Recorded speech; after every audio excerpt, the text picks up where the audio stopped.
Now to our first conversation. Now, with fuel subsidy removal, motorists are having to pay about 100% more to fuel their cars at a time where inflation is high and household incomes are squeezed.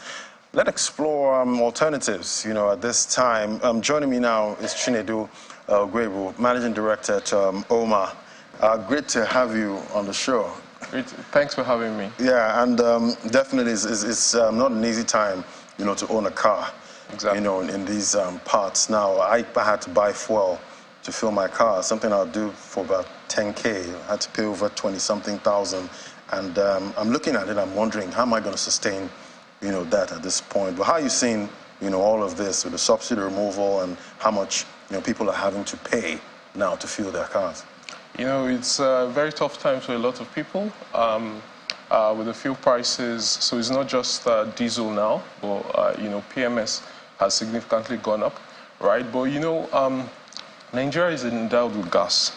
And, so that should have been conversations from, a few years before now, right? So even though we are feeling the pinch, this is a time for everybody, to see how we can make sure that gas utilization goes up. Right, because Nigeria has 900 times more gas than even the fuel that we're exploiting, right? So imagine all the gas reserves we have. Some of it is fled, some of it is exported.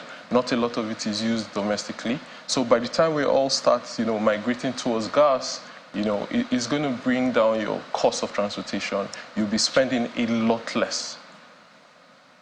Right, and so much talk about compress natural gas at this time, and how you can convert your car to start, using gas, even your car as a petrol car. And I'm wondering, there is a huge cost to actually, making that conversion. How is all of this, playing out for you? So the thing is, as a company, we've been doing this for a few years now. Yes, because petrol was, significantly subsidized. That delta didn't exist between gas and PMS, but there's been a lot, massive interest in that conversion.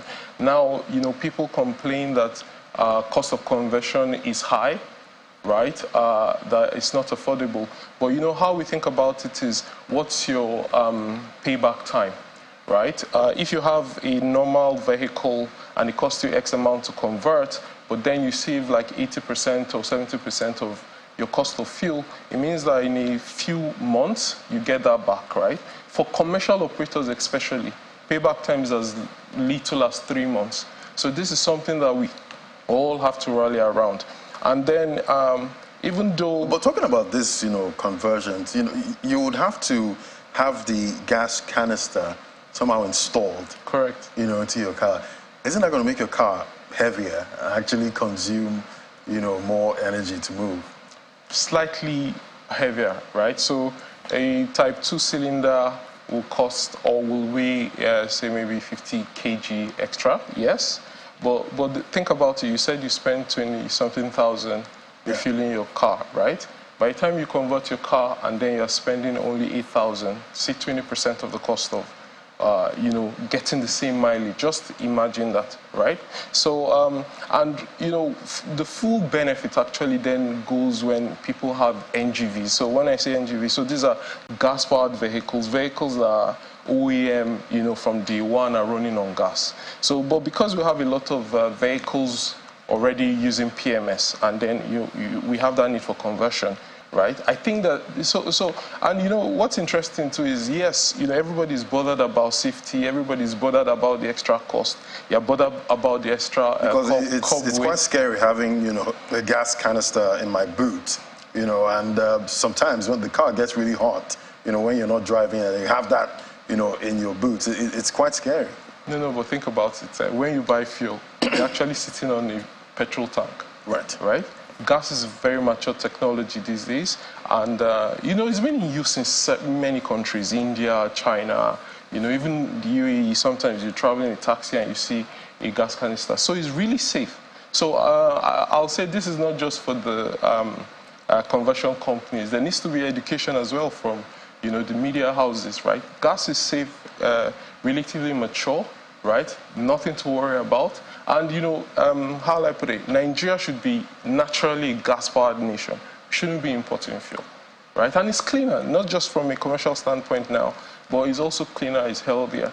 And, you know, we're talking about vehicles, but also for power generation, generators, even the face me, I face you, 1 kilowatt, pass my neighbor generator. You can convert that conversion kits, 10,000, 15,000 or something, in 5 minutes, that conversion happens. But hey, you also have to be careful who's helping you, you know, install, you know, that conversion for your generators, because if you get the wrong, you know, installer, somebody that doesn't have the experience, it can cost you even more. Exactly, you know, so this is what we've been doing as well.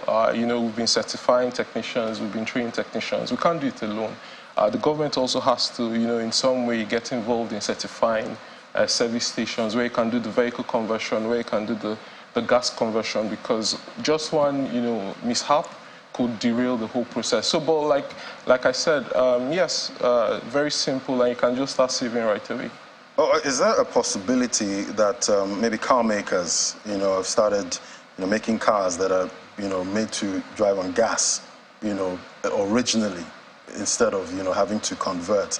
Do we have that kind of, you know, arrangement going on with car makers around? Unfortunately, you know, I didn't say this earlier, but that is why OMA was founded in the first place.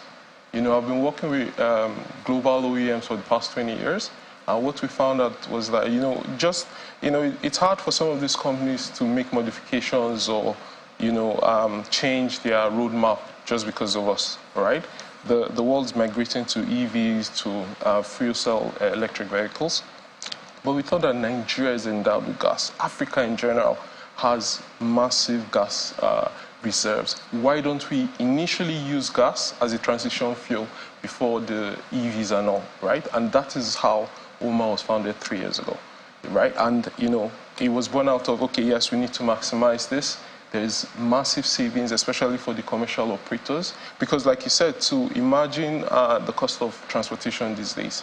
Imagine all these vehicles have been running on gas, right? We wouldn't feel the pinch of, you know, the subsidy. We wouldn't need any subsidies. We wouldn't need any subsidies, because this is something that is what we have, and, you know, processing is done here, right? And just also comment, you know, the whole idea or what I see is similar to, you know, like when the operators or networks kicked in, right? So it's a chicken and egg problem.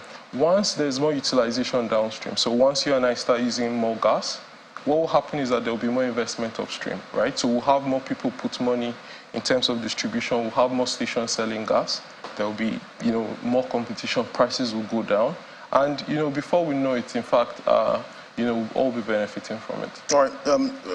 Paint a picture for me now, the CNG, you know, value chain. You know, what kind of investment is needed, you know, in there to push it forward? No, so just like I said, you know, downstream, you need to have vehicle conversion centers. You need to have then the refuel station. There are quite a number of them, but it's just dotted around because there hasn't been this much demand. And then upstream, you have the mother stations, the daughter stations. So, but investments have to go in there. Right? So as more vehicles, so like I said, chicken and egg, as more vehicles are converted and are running on gas, what will happen is that more stations will spring up, you know, and prices will potentially go down. And to be a case where, okay, everyone is now using, you know, CNG, and there's huge demand for CNG, then the price of CNG, you know, starts to spike up. We don't have that kind of issue. No, we wouldn't. And also, so it's not just CNG. So for more like, you know, prime movers or bigger vehicles, LNG is an option. So that's the liquefied natural gas. There's also the LPG that we already have cooking gas. We can convert your vehicles to use LPG. So we don't see, you know, situations where these prices will go up. I think there will always be supply. Just like the network still, the prices will continue to crash. And there will be supply. And there will be supply. Ample supply. All right. Thank you so much, Chinedu Ogwegu, Managing Director, OMA. It was great having you. Thank you very much.